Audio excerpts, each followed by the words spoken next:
آپ اس بات سے اندازہ لگائیں کہ 1,24,000 انبیاء میں سے ایک نبی بھی ایسا نہیں کہ جس کی داڑھی موجود نہ ہو، پھر 1,24,000 صحابہ کرام رضوان اللہ تعالی علیہم اجمعین میں سے ایک بھی ایسا نہیں جس کی داڑھی موجود نہ ہو۔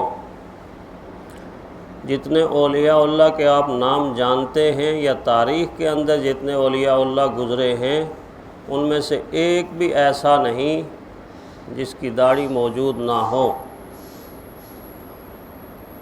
اور حضور صلی اللہ علیہ وسلم کے اس فرمان سے تو انسان کے رونگٹے کھڑے ہو جاتے ہیں کہ یہ کوئی معمولی گناہ اگر ہوتا تو حضور ایسا نہ فرماتے۔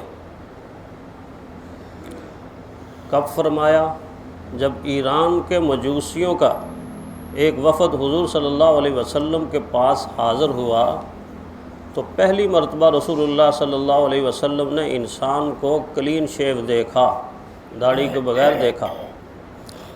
پیارے پیغمبر صلی اللہ علیہ وسلم نے جب ان کی شکلیں دیکھی حیران ہو گئے اور فوراً ان سے پوچھا کہ یہ آپ نے کیا معاملہ کیا ہوا ہے اپنے وجود کے ساتھ؟ تو انہوں نے آگے سے یہ کہا کہ یہ ہمارے بادشاہ کا حکم ہے، اس نے حکم دیا ہے، اس لیے ہم ایسا کرتے ہیں۔ رحمت کائنات صلی اللہ علیہ وسلم کے جو الفاظ ہیں وہ قابل غور ہیں۔ پیارے پیغمبر صلی اللہ علیہ وسلم نے فرمایا اگر سفیروں کا قتل جائز ہوتا تو میں تمہیں قتل کر دیتا۔ سفیروں کا قتل اگر جائز ہوتا میں تمہیں قتل کر دیتا۔ تمہارے بادشاہ کا تو یہ حکم ہے جو تم نے کیا ہے، مگر میرے بادشاہ یعنی عرش کے مالک کا مجھے یہ حکم ہے کہ میں داڑھی کو بڑھاؤں اور مونچھوں کو کٹواؤں۔ اب دیکھ لیجئے رحمت للعالمین کسی گناہ کے اوپر اتنا سخت حکم لگا دیں کہ اگر قتل جائز ہوتا تو میں آپ کو قتل کر دیتا، اس میں کتنی شدت ہے۔ پھر صحیح احادیث میں حضور صلی اللہ علیہ وسلم نے بار بار تاکید فرمائی، حکم فرمایا، اور اس موقع پہ ناراضی کا اظہار فرمایا۔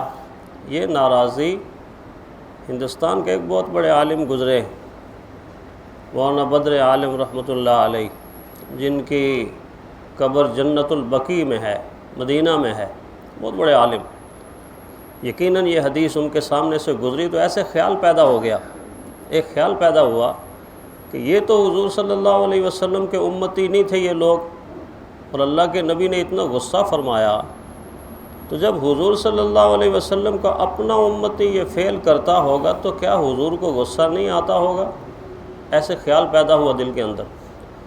رات کو خواب میں کیا دیکھتے ہیں کہ رسول اللہ صلی اللہ علیہ وسلم کے روضے پر آ کر لوگ درود و سلام بھیج رہے ہیں، گزر رہے ہیں، بھیج رہے ہیں، گزر رہے ہیں، اور انہوں نے آنکھ بھر کے دیکھا کہ میں دیکھوں حضور صلی اللہ علیہ وسلم کیسے سلام کا جواب دیتے ہیں۔ تو خواب میں کیا دیکھتے ہیں کہ جو بھی آدمی اس سنت سے محروم ہے اور وہ آ کر کہتا ہے السلام علیکم ایھا النبی ورحمۃ اللہ وبرکاتہ کہتا ہے، یا الصلاۃ والسلام علیکم یا رسول اللہ کہتا ہے، یا صلی اللہ علی النبی کہتا ہے، تو جو ہی وہ حضور صلی اللہ علیہ وسلم پر سلام بھیجتا ہے، پیارے پیغمبر صلی اللہ علیہ وسلم ایسے چہرہ دوسری طرف کر دیتے، چہرہ انور دوسری طرف کر دیتے۔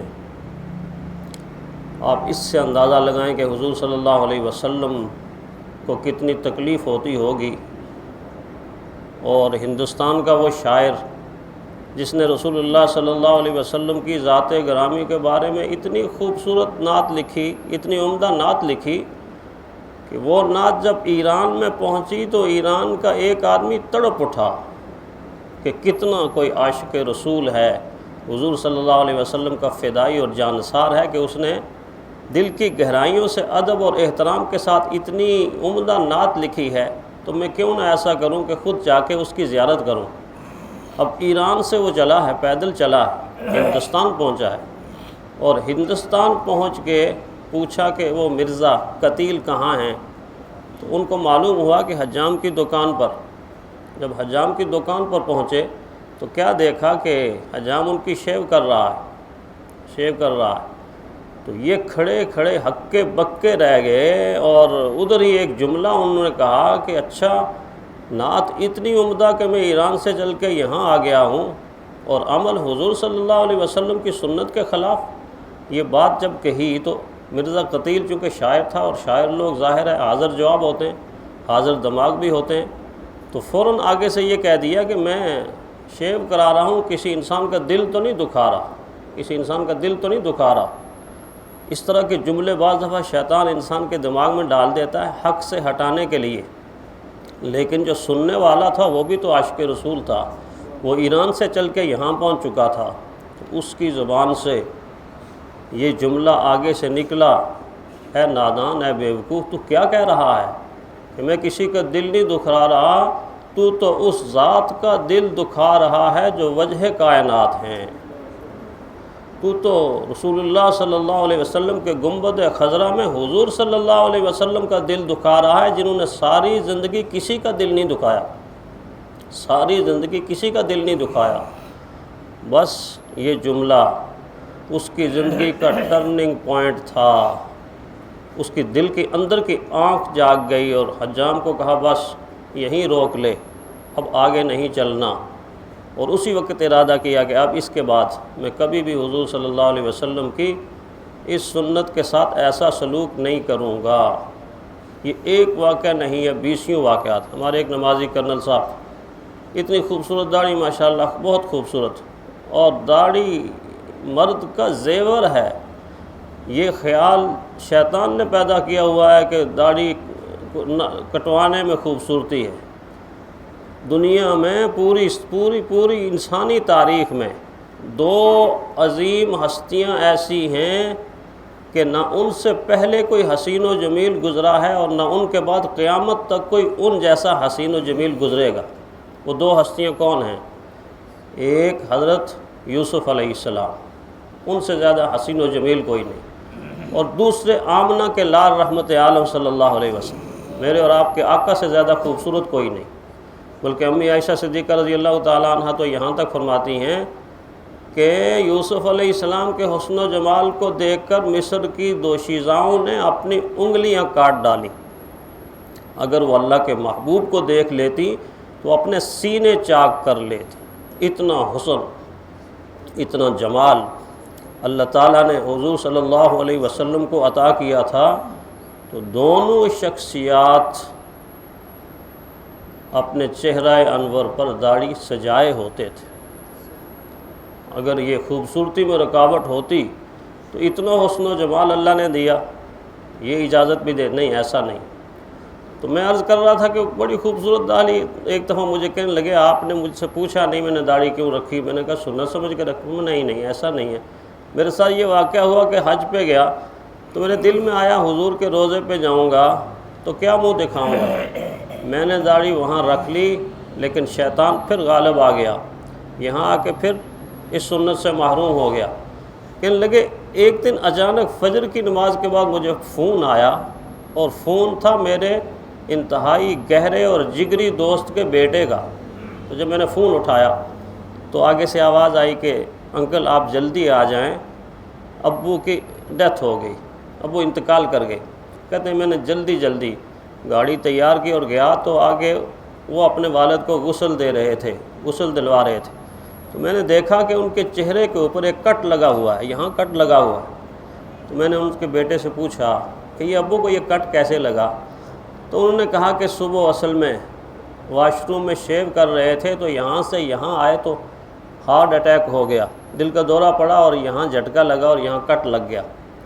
کہتے ہیں یہ پھر میری زندگی کا ٹرننگ پوائنٹ تھا کہ میں جب اپنے دل سے کہتا ہوں جی آج رکھ لوں گا، کل رکھ لوں گا، آج رکھ لوں گا، کل رکھ لوں گا، زندگی پڑی ہوئی ہے، یہ اکثر لوگ ہیں زندگی پڑی ہوئی ہے۔ تو فرمایا حال تو یہ ہے کہ فرشتہ یہاں سے یہاں تک وہ نہیں آنے دیتا، اتنا ٹائم بھی نہیں لگتا تو زندگی کہاں پڑی؟ کہتے وہاں کھڑے کھڑے میں نے ان کی میت کے اوپر ارادہ کیا کہ آج کے بعد میں اس سنت سے محروم نہیں رہوں گا۔ تو اس سنت کی اہمیت کو ہم نے دراصل اجاگر ہی نہیں کیا۔ حدیث کے اندر آتا ہے کہ اللہ تعالیٰ کے فرشتوں کی ایک جماعت تسبیح یہ پڑھ رہی ہے، ان کی عبادت ہی یہی ہے۔ کیا عبادت ہے؟ کہ پاک ہے وہ ذات جس نے مردوں کو زینت دی داڑھیوں کے ساتھ، اور پاک ہے وہ ذات جس نے عورتوں کو زینت دی بالوں کے ساتھ۔ عورت کی زینت بالوں میں ہے اور مرد کی زینت داڑھی میں ہے۔ تو میں اس لیے یہ عرض کیا کہ رحمت کائنات صلی اللہ علیہ وسلم کی متعدد احادیث اس بارے میں ہیں، تلقین ہے، تاکید ہے، اس کے باوجود چونکہ رسم و رواج میں لوگ دیکھا دیکھی شروع ہوئے تو اس کی اہمیت کو جانتے نہیں، پہچانتے نہیں۔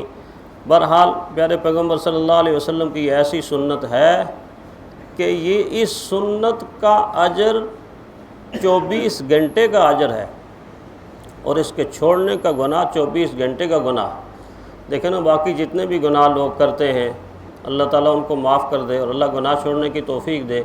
شرابی شراب اگر پیتا ہے تو 24 گھنٹے تھوڑا ہی پیتا ہے، دن میں ایک دفعہ پی لی، رات میں ایک دفعہ پی لی۔ چور چوری کرتا ہے تو 24 گھنٹے تھوڑا ہی کرتا ہے، چوری کر رہا ہوگا تو گناہ مل رہا ہوگا۔ لیکن یہ گناہ ایسا ہے جس کے بارے میں علماء نے لکھا ہے کہ انسان کھا رہا ہے تب بھی ساتھ، پی رہا ہے تب بھی ساتھ، چل رہا ہے تب بھی ساتھ، بیٹھا ہوا ہے تب بھی ساتھ، اور سویا ہوا ہے تب بھی ساتھ۔ 24 گھنٹے کا گناہ، اور اگر رکھ لی تو 24 گھنٹے کی نیکی رکھی تو 1,24,000 نبیوں کی سنت کو زندہ کر دیا، اور اگر نہ رکھی تو 1,24,000 نبیوں کی سنت کو ذبح کر دیا۔ اس کی اتنی زیادہ اہمیت ہے۔